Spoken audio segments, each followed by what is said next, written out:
Hello मित्रांनो, welcome to my mini blog. तर सकाळी सकाळी मी आज खूप खुश होती, कारण की माझी आज मॅरेज ॲनिव्हर्सरी होती म्हणून. तर मग इकडे तयारी केली स्वयंपाकाची. म्हणजे स्वयंपाक म्हणजे काय, फक्त सांबार वगैरे केला आणि हजबंडला बनवून द्यायचा होता डोसा. तर मग मस्त डोसे वगैरे बनवले. मग इकडे आम्ही निघलो शॉपिंग करायला, म्हणजे थोडंसं युनिफॉर्मचं कपडे घ्यायचे होते. तर मग ते काही आम्हाला बरोबर भेटले नाहीत. मग बघा, हजबंडने मला कार्टूनसारखी इथं जॅकेट घेऊन दिली. कशी दिसत आहे मला पहिल्यांदा आवडलीच नाही, मग आवडायला लागली. तर ते छान दिसत होती. मग आम्ही आलो थोडंसं बाहेर फिरायला, म्हणजे लालबागला. इथं लागली होती मस्त प्रियदर्शनी. एवढी छान होती की तुम्हाला काय सांगू. मला तर आनंदच झाला खूप बघून. खूप दुकानं लागले होते, पण मी काहीच घेतलं नाही, कारण की माझे हसबंड जायला काय करत होते म्हणून.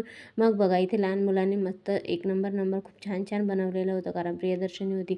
मग आतमध्ये गेलो तर इथे फुलांचा शो लागलेला होता, म्हणजे शो वगैरे होता. आणि खूप छान स्टॅच्यू वगैरे होते. खूप लोक आलेले होते, तुम्हाला काय सांगू. मग आम्ही इथे थोडंसं घुमलो फिरलो, फोटो वगैरे काढले. तर मला ॲनिव्हर्सरी गिफ्ट मिळाला आहे. नेक्स्टमध्ये तुम्हाला